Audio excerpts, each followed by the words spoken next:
Good morning, everyone. How are you? Today we'll start with heterogeneous nuclear RNA, that is hnRNA. So, in the previous lecture, we already completed with mRNA. Okay? So, in mammalian nucleus, the hnRNA is the immediate product of gene transcription. जब gene का transcription होता है, at that time the immediate product that is formed is hnRNA. The nuclear product in heterogeneous in size and is very large. इसको हम hnRNA इसलिए बोलते हैं क्योंकि यहाँ पर जो न्यूक्लियर प्रोडक्ट है वो क्या है, वेरिएबल है, उसकी साइज बहुत ही ज़्यादा लार्ज होती है. That is why we called it as hnRNA. The molecular weight may be more than 10 to the power 7, while the molecular weight of mRNA is less than 2 into 10 to the power 6. Okay, the 75% of hnRNA is degraded in the nucleus. Only 25% is processed to mature. Fine. Next, this is the structure of hnRNA, that how it is formed. देख सकते हैं हमारे पास दो चीज़ें थी, intron and exons. हमने क्या करवाया, स्प्लाइसिंग. कौन सी प्रोसेस हुई यहाँ पर, splicing. What do you mean by splicing? Splicing means removal of introns. So when we remove all the introns, we only get the spliced fragment, that is the mature mRNA, and it only consists exons. Okay, and this mature mRNA export further to the cytoplasm. Okay, and after mature mRNA is formed, primary transcript by capping, tailing, splicing and base modification, ये सब कुछ होता है. अपन ने देखा था capping करी थी हमने, टेलिंग करी थी, पोली ए टेल अटैच करवाया था, और अगर हमें उसमें किसी तरह का मॉडिफिकेशन चाहिए तो हमें वो मॉडिफाइड फॉर्म्स भी कहाँ मिलेंगे, आफ्टर ट्रांसक्रिप्शन. मीन्स जो हमें हमारा mRNA मिला है उस mRNA के अंदर हम मॉडिफिकेशन परफॉर्म कर सकते हैं. ठीक है. The next is tRNA. tRNA means transfer RNA. क्या है ये, transfer RNA. It is the smallest of the 3 major species of RNA. हमारी 3 कौन सी स्पीशीज थी, mRNA, tRNA and rRNA. So out of that 3, tRNA is the smallest one. Okay, they have around 74 to 95 nucleotide residue. क्या है उनके अंदर, 74 to 95 nucleotide residues है. They are synthesized by the nuclear processing of a precursor molecule. ठीक है, nuclear processing से बनते हैं किसी प्रीकर्सर मॉलिक्यूल के.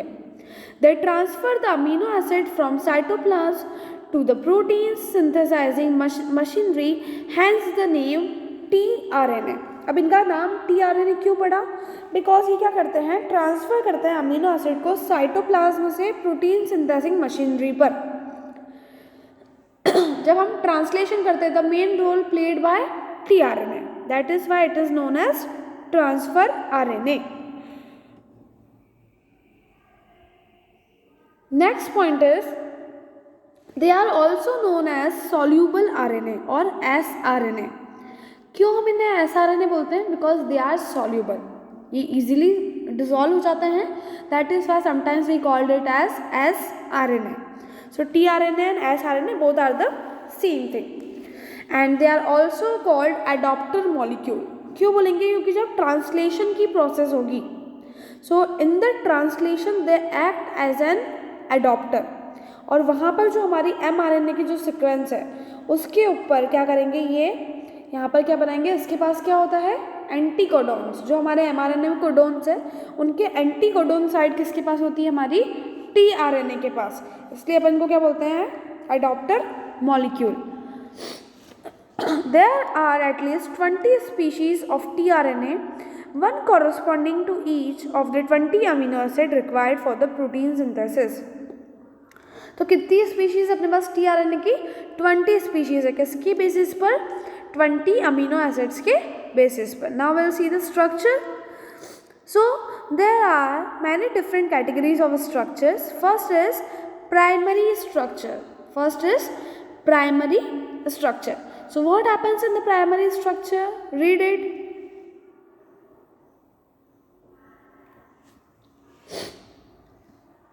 ये क्या है? एक न्यूक्लियोटाइड के सीक्वेंस है हमारे टीआरएनए मॉलिक्यूल, जो प्राइमरी सीक्वेंस बोलते हैं जिसको, और ये क्या रहती है? कॉम्प्लीमेंट्री रहती है, ठीक है, जो ऑलरेडी एग्जिस्टिव अपना इंट्रा स्ट्रैंड है उसके, और ये फ्यूचर में जाके फिर जनरेट करती है किसको? सेकेंडरी स्ट्रक्चर को।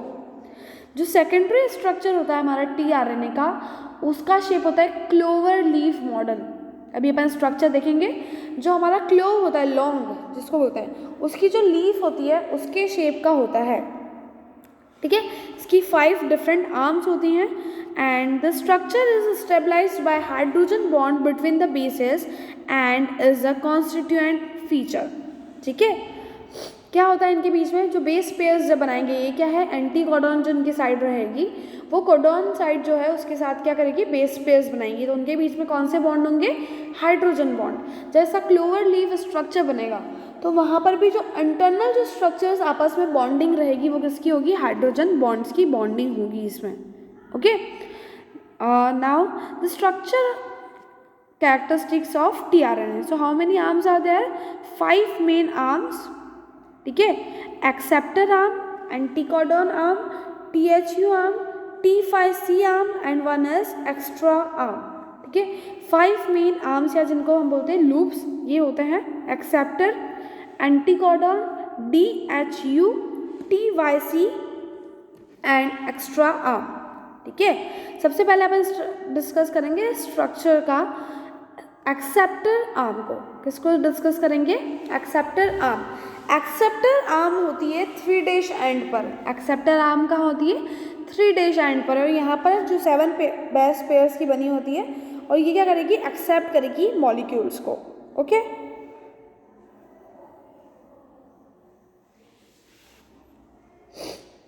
अब यहाँ पर क्या होगा? The end sequence is unpaired cytosine adenine at the end, ठीक है। एंड पे क्या होगा? साइटोसिन और एडेनिन का बॉन्ड होगा। The 3' OH group terminal of adenine bind with the carboxyl group of amino acids. जो अमीनो एसिड्स आएंगे उनका जो 3' एंड पे जो OH ग्रुप प्रेजेंट है वो अमीनो एसिड के साथ बाइंड होएगा, एंड दैट इज़ वाई जो ये बाउंड बनता है अमीनो एसिड का और टीआरएनए का, इसको बोलते हैं अमीनो एसिटाइल टीआरएनए, क्योंकि यहाँ पर क्या हुआ? 3' एंड पर अमीनो एसिड्स बाइंड हो गए। तो इसलिए हम इस टाइप के टीआरएनए को क्या बोलेंगे? अमीनो एसिटाइल टीआरएनए,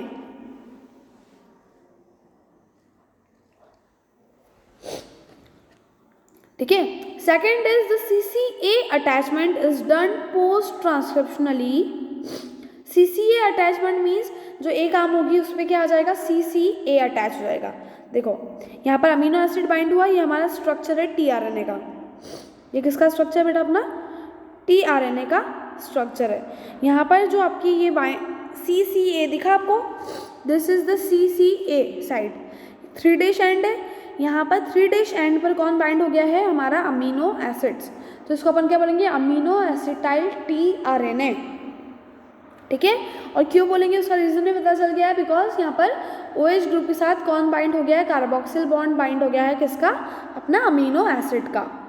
तो इसलिए अपना ये क्या बन गया? Amino acetyl tRNA. फाइन, दिख रही है आपको? ये जो लोअर साइड है जो mRNA से बाइंड होगी, mRNA के कोडॉन से बाइंड होगी, इसको हम बोलते हैं एंटी कोडॉन साइट। क्या बोलते हैं हम? Anti codon site. नेक्स्ट अपन देखते हैं आप सेकेंड एंटी कोडॉन आर्म, ठीक है, जो अपन अभी यहाँ पर देखे स्ट्रक्चर में दिख रहा है पे GCC वाला। ये क्या है? अपनी एंटी कोडॉन, ये कोडॉन साइड है और इसके ऊपर क्या आ जाएगा? CGG, जो क्या है? आपकी एंटी कोडॉन साइड। ये ज़रूरी नहीं है, सीक्वेंस जैसे जैसे अपने mRNA पर टीआरएनए मूव करेगा वैसे वैसे ये जो सीक्वेंस है ये चेंज होती जाएगी, ठीक है। अब अपन डिस्कस कर लेते हैं। It lies opposite to the end of the acceptor arm. जो एक्सेप्टर आर्म थी टॉप पर, उसके जस्ट अपोजिट होती है anticodon side. 5 base pair long होती है। कितना होती है ये? 5 base pair long. It recognize the triplet codon present in the mRNA। किसको रिकॉग्नाइज करेगी? जो mRNA में ट्रिपलेट कोडॉन्स प्रेजेंट है उनको रिकॉग्नाइज करेगी। The base sequence of anticodon arm is complementary to the base sequence of mRNA codon. ठीक है, due to the complementary, it can bind especially with mRNA by hydrogen bonds. The third arm is DHU arm. Third arm कौन सी हमारी? DHU arm. ये 3 to 4 base pairs की होती है.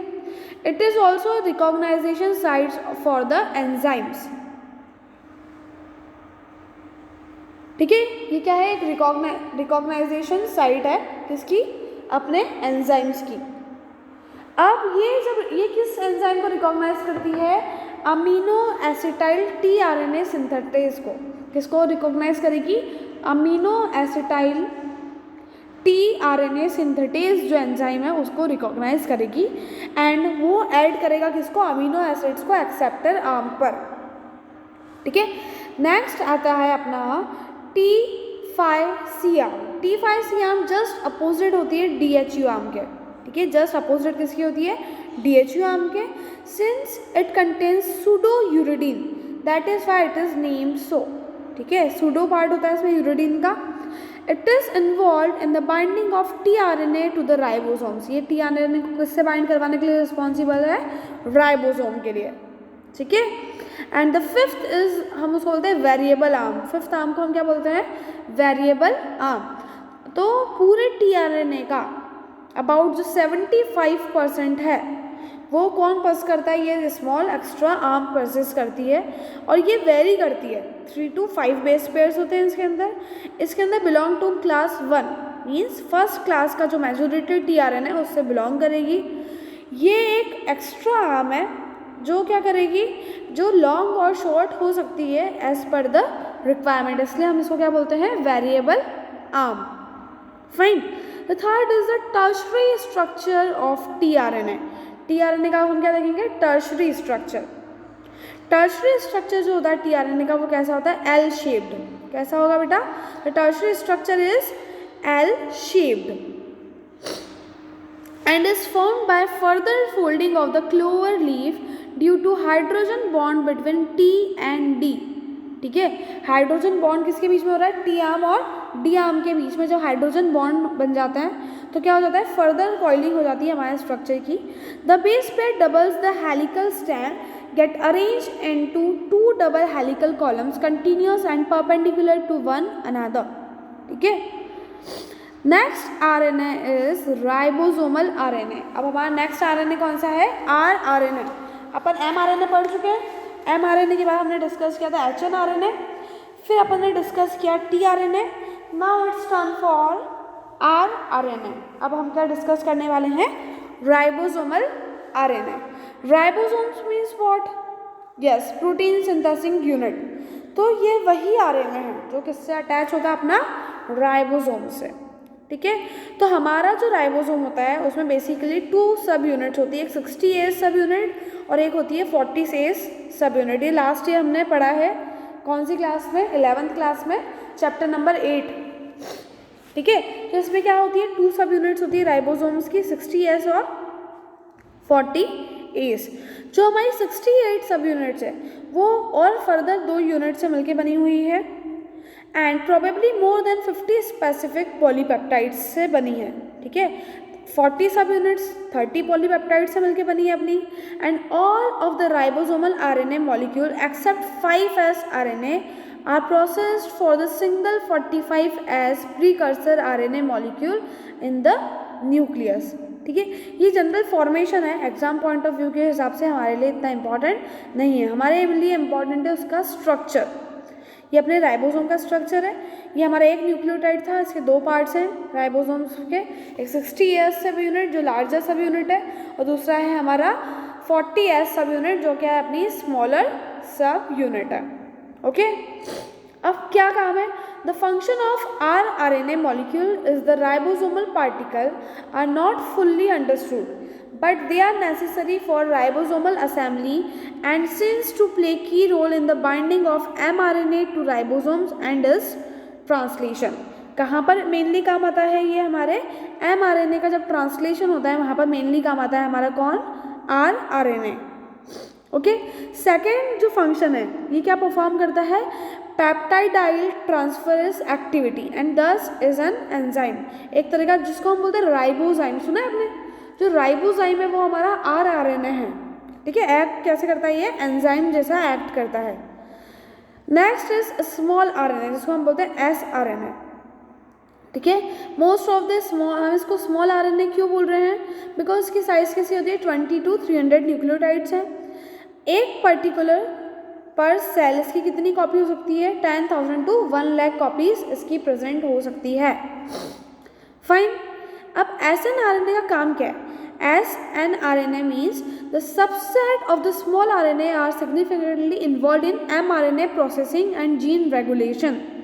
mRNA की processing करवाएगा और जीन रेगुलेशन का फंक्शन परफॉर्म करेगा, ठीक है।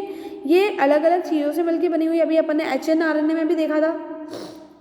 और इसके अंदर हिस्टोन प्रोटीन्स प्रेजेंट होते हैं और लैक होती है, पॉली ए टेल इसके अंदर प्रेजेंट नहीं होती है, ठीक है। ये स्ट्रक्चर है अपना snRNA का। ये लास्ट में हमारा आ जाएगा मैच्योर mRNA, इंट्रॉन्स और एक्सॉन्स को हमने रिमूव कर दिया स्प्लाइसिंग करके। Now the next is miRNA। miRNA means micro RNA, ठीक है। अब miRNA होता क्या है, miRNA या फिर उसको हम बोलते हैं siRNA, ये क्या कर्स करते हैं, they are the inhibitors of the gene expression. हमारे अंदर जो रोल होता है जीन रेगुलेशन के अंदर, जो सबसे इंपॉर्टेंट रोल यही प्ले करते हैं, they act as an inhibitors. किसकी तरह एक्ट करेंगे बेटा, ये इनिबिटर्स की तरह एक्ट करेंगे, okay. The miRNA are typically 21 to 25 nucleotides in length and are generated by nucleolytic processing of the products of distinct gene transcriptional units. The small processed mature miRNA typically hybridized by the formation of imperfect RNA-RNA duplex, ठीक है। इसके through क्या होगा, हमारा formation हो जाएगा और ultimately किसको लीड करेगा, ये known mechanism to translation arrest. Means ultimately इसका काम क्या है, they act as a inhibitors. किसकी तरह एक्ट करते हैं, ये इनहिबिटर्स की तरह एक्ट करते हैं। तो यहाँ पर अपना RNA टॉपिक एंड होता है। अब नेक्स्ट लेक्चर में अपन फर्दर टॉपिक्स को डिस्कस करेंगे। So thank you so much for today, bye bye, good day.